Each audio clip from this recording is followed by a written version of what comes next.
I think what I like most is the feeling of the connection of the past and the present. I'm connecting with so many ancient cultures who are still doing it. So there's this real sense of feeling connected to the earth. It sounds silly, but I feel one with the clay when I'm working. You know, I'm just totally in the present moment, and that's what I like the most. What I do mostly is smoke firing, where you make a pit. It's a very ancient form of firing. It's one of the most primitive, and you either dig a hole or you make bricks, you know, in whatever shape you want for how large your piece is. Like, I'm always remaking it.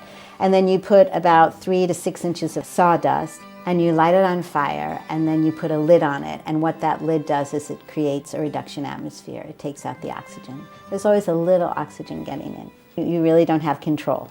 You know, like, you've made the piece, you've done everything you can, and then, you know, you sort of give it to the universe and see what happens. I have to really decide what I want to throw. So say I'm throwing bowls, and I'll wedge the clay. That's preparing the clay, getting the air bubbles out of the clay. I'll probably wedge 10 to 20, 25 pieces, usually the night before. So then when I go to my table, it's like a surprise. Someone did that work for me. I think just like being out in nature, I think that's probably where I get my most inspiration. I think being by the water, I grew up by the water, so I was always looking at seagulls, and I always had birds. I had a cockatiel, and I had parrots, and I had a dove joey for 22 years. So I think I've always had this big connection to birds and water. And I think as the years have gone on, I wasn't really aware of it, but I just see it more and more in my work. I was, I think, 21, and I did a 2-year apprenticeship with a master potter, Mirko Orlandini.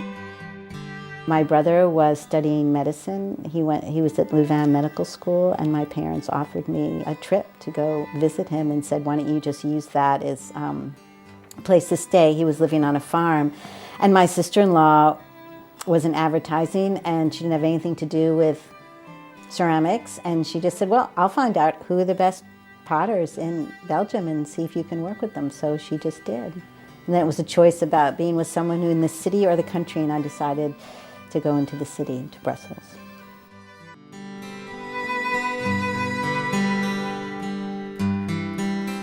It was a really great apprenticeship. It wasn't very typical. More typical is when you do an apprenticeship, you end up doing all the sweeping and stacking of the kiln and cleaning. My experience with him was I had a wheel.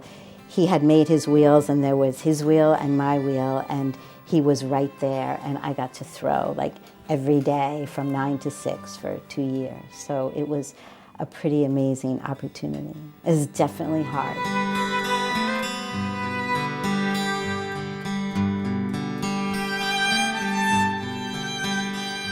So then I started, and I was making really little birds. And then I started making them about this big, and they were like on these tiny little stands. And then they grew and grew, but this was over about a year or 2 years.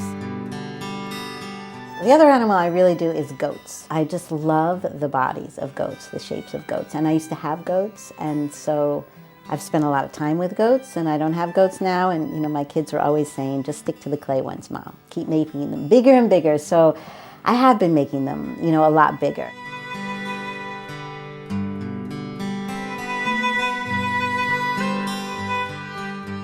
My family and I, we lived for a year in Italy, in Tuscany, and it was a real opportunity to learn about the Etruscans. And we went to lots of museums. I liked their style. Everything was very elongated, but it had a joy to it. I think in that way it just really opened me up. You know, I had such a serious traditional training in Belgium. It was very playful, and I didn't really realize it until a few years later when we came home how it affected my work. I really didn't make that connection. It was probably 6 years later. You know, I just hadn't made that connection of how I brought that into my work. Because when I came back, everyone was very much, oh, I can't wait to see your new work. What it's going to be like. And I felt a lot of pressure, and I kept saying, it could take years for it to come out. Who knows if it will ever affect me? But people were so drawn to the birds, and I sold so many that it made me realize that it wasn't my story. My story didn't mean anything. It was, people were just relating to the birds.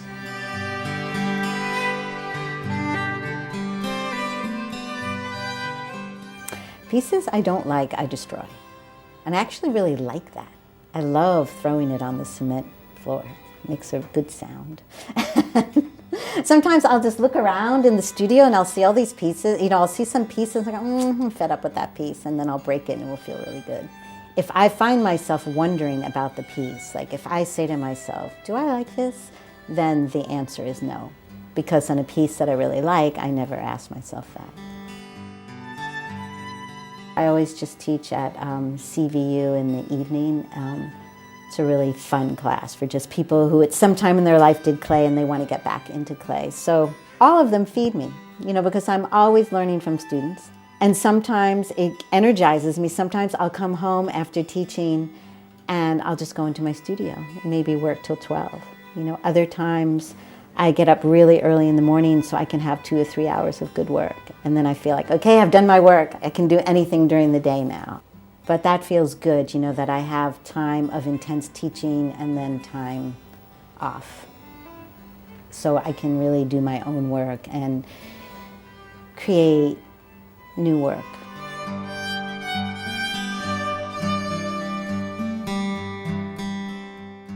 When I come down to my studio, no matter how messy the house is or anything going on, I just feel once I'm down here and working, I just feel really connected. I'd say right now I'm really interested in animals. That means something to me.